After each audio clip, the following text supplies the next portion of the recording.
अभी तमाम हमारे साथी कह रहे थे कि कुछ नेता हमारे कहते हैं कि हमने आपके ऊपर बड़ा एहसान किया है। ये मेरे साथियों, उन नेताओं से कह देना कि आपने हमारे ऊपर कोई एहसान नहीं किया।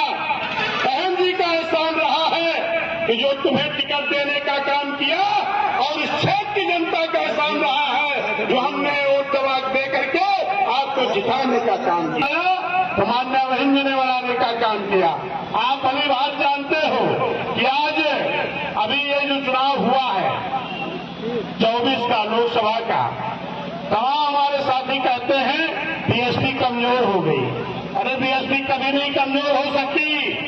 बीएसपी के नेता मान्य बहन जी हैं। मान्य बहन जी ने 21-22 साल की उम्र से संघर्ष करना शुरू किया था।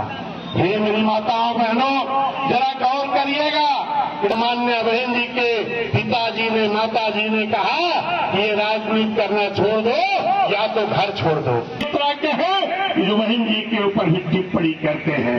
ये मेरे सम्मानित साथियों, ऐसे लोगों को सोचना चाहिए। इकलौती नेता बहन जी हैं जो हमारे हित के लिए सोचती हैं, हमारे लिए लड़ती हैं। अभी आपने देखा कि आपके संविधान को लोगों ने उसको वर्गीकरण करना चाहा, इस देश के किसी नेता की आवाज नहीं निकली।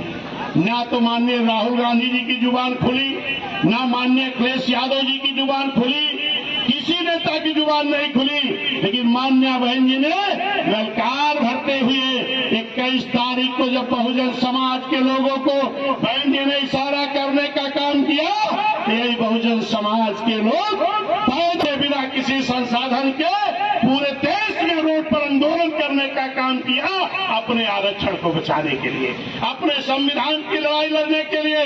ये मेरे सम्मानित साथियों, इसी अभी 24 के चुनाव में आपके बीच में एक बहुत बड़ी साजिश हुई थी।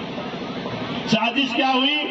बाबा साहब ने पहले ही कहा था कि ये जो मैंने संविधान बनाया है बहुत अच्छा बनाया है। अगर इस संविधान को इस देश के हुकूमत करने वाले लोग अगर ईमानदारी से लागू कर दे तो इस देश में कोई भी व्यक्ति गरीब नहीं रह जाएगा, इस देश की उन्नति हो जाएगी। लेकिन ये मेरे सम्मानित साथियों, इस देश की हुकूमत करने वाले लोगों ने आज तक भी बाबा साहब के संविधान को ईमानदारी से लागू कराने का काम, मन में ये शंका नहीं थी कि कहीं ऐसा ना हो कि मेरे न रहने के बाद लोग संविधान बदल दें। इसीलिए बाबा साहब